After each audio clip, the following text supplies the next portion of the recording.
It repeats in infinite cycles. Cyclic nature is simply one of the possibilities. There are infinite other possibilities of non-cyclic nature, isn't it? It is not bound by repetition. What happens is, it right now, as a human being, it appears in cycles right now. And the reason is, the human being is itself a cycle. It is a cyclic phenomena. So it finds itself in a cyclic world where things are repetitive. However, that is not the only possibility. Infinite possibility means only this, that this is not the only thing in illusion. And another answer is that since it is a scientific model now, the model of vibrations, vibration is a cyclic change. You can say it goes up and down, then up. It goes in circles like a clock. And since every experience is made up of vibration, remember this is a scientific language here, explanation. So everything has cycles in it. However, there can be infinite kinds of cycles. The cycle itself assumes time. How can something repeat without time? Is it possible? No. So it assumes time. And then it says that, yeah, it is repeating in time. But time itself is a concept. So ultimately, nothing is repeating. It is simply an illusion. That's why it is said that illusion repeats in cycle. It is not true. It appears like this because there is no time to repeat in two. This is how it appears. Whatever appears, we observe it and we try to find some consistency, some laws there. And it is found that whatever appears is cyclic. And then we try to explain it. But the truth is, there is nothing like this. What is the final sentence here? Illusion cannot be known. Illusion also cannot be known. Illusion means the experience in our terminology. Why? Because it is existence itself. Emptiness. There is nothing to know in emptiness. It can do anything. It can appear as anything. Cyclic, non-cyclic. Or some things for which we don't even have words. For which we don't even have concepts. Remember, this cyclic nature is from human point of view. That is what we observe. You can think, you can contemplate on these topics also, but your contemplation will be like this, that these things are false. Nobody is born, nobody is dying, there is no action, there is no consequence. They are all illusions. This will be the result of your contemplation. There are no laws on the path of knowledge that don't think about this and don't think about that. No, you think whatever you want. Think logically. Check your experience. What is it that is born? What is it that acts and gets the consequences? And you will see that it is all an illusion. That's all your contemplation will show. That is the truth part. That is the knowledge part. But there is also a practical part to this contemplation. That it is appearing like this. The rebirth and birth and death, action, consequence, they are happening in this dream. Now, what is the best way to deal with it practically? That is another subject of contemplation. Now, the question here is not whether this is real or not. The question here is, now that it is here, it is appearing like this, what is the best that we can do? If there is birth and rebirth that is appearing, what can be done about it? What is my desire here? That will be more important rather than truth, because we are in the domain of illusion now, practical truth. So here, whatever is necessary will happen. You need to tell your desire. Remember, there is nothing like this, but whatever is your desire, you should do that. Do you want to take birth, rebirth, die, or you want to find another option, better options, or you want to know the mysteries of these things? Because illusion is mysterious. There is infinite to investigate here. A lot of material to explore in the illusion. What do you want? That will be important here.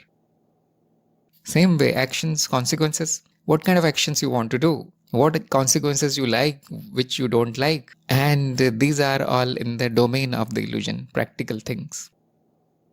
Once you have finished the true and false matter, once you are completely established in the truth, once you know for sure that these things are not true, they are illusion, then you can handle the illusion better, Then you can think about practical aspects. And for an ordinary human being, these things are mostly beyond their reach. The human being is a product of illusion. It does not decide what happens. So you can think about these things. If there are any questions, some means will be given to you. Skillful means will be employed to fulfill your desire. That much you can do. That much you can think about. First, it is good to remove all the doubts whether these things are really there or not. Remember, if it is not there, you are freed from thinking and doing anything about it. But still, there are some people, some curious people, some seekers who want to go in depth. What is this? It is false, yes, okay. But right now, the dream is like this. Remember, these are not the only possibilities. It is infinite. Anything can appear. So obviously, a curious person will say, what are my options here? I have this freedom now, immense freedom, infinite freedom. What is possible now? And so the journey into the illusion starts. One face of the paper cannot go away while the other face remains. This is a metaphor. Take a paper, there are two faces of it, the front side and the back side. Can you remove the back side and only write on the front? Or can you remove the front side and use the back side for packing something? Impossible. But you can see them separately. You can face the front or you can face the back. You can utilize both if you want. You cannot separate them. Is the front side back side? No. Front is front. Is the back side front side? No. It will never become. Like she said, how it is turning into experience. No. The back side will never become the front side. Because it is one, you see. For something to change into something else, there has to be at least two. The one must go away and the second will come. No, nothing like this will happen. So it is an excellent metaphor. Existence is one. It has two sides, or you can say dimensions or faces. Aspects, you can study them separately. One is names and forms. Second is nature, true nature. In our terminology, one is experience, other is experiencer. They cannot be separated. Nothing will go away. What can go away in sleep and death? Experience will not go away. Experiencer will not go away. What can go away? What can disappear? Because the mind creates duality, isn't it? Memory means mind only. Technical word for the mind is memory.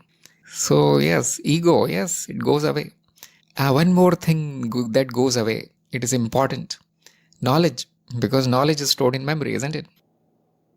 The knowledge that there was experience, the knowledge that there is experience and there is experiencer completely disappears. And this is the funny thing, isn't it? Not that of which the knowledge is there. And it reappears also. When you wake up or there is a rebirth, which is the concept of rebirth cannot be verified right now, isn't it? It's not your direct experience. But sleep is your direct experience. Remember, change is only happening here. State of the mind changes. Because the state changes and the knowledge is forgotten. You can use the law of the mind as below, so above. This is the law, like cyclic nature, and these laws are there. You can use these laws of the science of the mind. And you can conclude that death is a kind of sleep where all the knowledge disappears, memory disappears, and something reappears. Remember, not everything will disappear. Something will disappear. And it reappears without any knowledge. Hasn't this happened to everybody? Without any memory. Without knowing why I am here. What is all this? And then the ego appears. Then the ignorance appears. Other people tell you that you are a body and this world is true. And this is how it remains. Because of the cyclic nature, it will continue like this. But some people are fortunate. In their dream, a guru appears. Remember, the guru is also false. The guru is also illusion.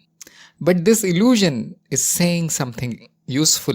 This illusion is teaching you something useful. This illusion of guru is trying to wake you up. Remember who you are. Remember, why are you here? Remember, what is this place? The guru is asking. And a few, 1 in a million, will take the hint. And that person is called seeker, especially on the path of knowledge. 1 in a million has this potential to realize what is happening actually. And will it go away? Yes. Knowledge will be forgotten, and death will happen, and this will repeat again. It is amazing, isn't it? Some people must be beating their heads. It seems totally pointless. Yes, existence is meaningless, pointless. There is no real achievement here. It is not trying to be something or achieve something. That is why it is called play. Daily contemplation keeps me grounded in knowledge, keeps me anchored in reality, truth. And the daily contemplation helps in awareness practice. Otherwise, you will again disappear in the illusion, in your imaginary dream. Keep contemplating, abiding. Even if you are not knowing anything new, because obviously you will not know. Daily contemplation does not mean that every day you will know something new. No, nothing new is known. The old is dropped. But it helps in remembering. It helps in remembrance. This little human being is trying its best to not fall back in ignorance. Although it is also pointless. There is no point there. But this is the desire in a seeker. You can say like this. Practical. This is the practical method. It is not really required. Existence has nothing to do with this. Existence does not care. Experiencer has no interest in contemplation. The seeker has. And it is all false. So do not get attached to your contemplation or awareness or path or guru or whatever. They all come and go.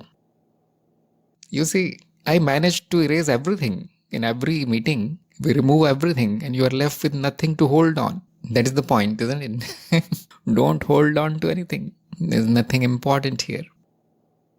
So hopefully, you will enjoy the path of knowledge.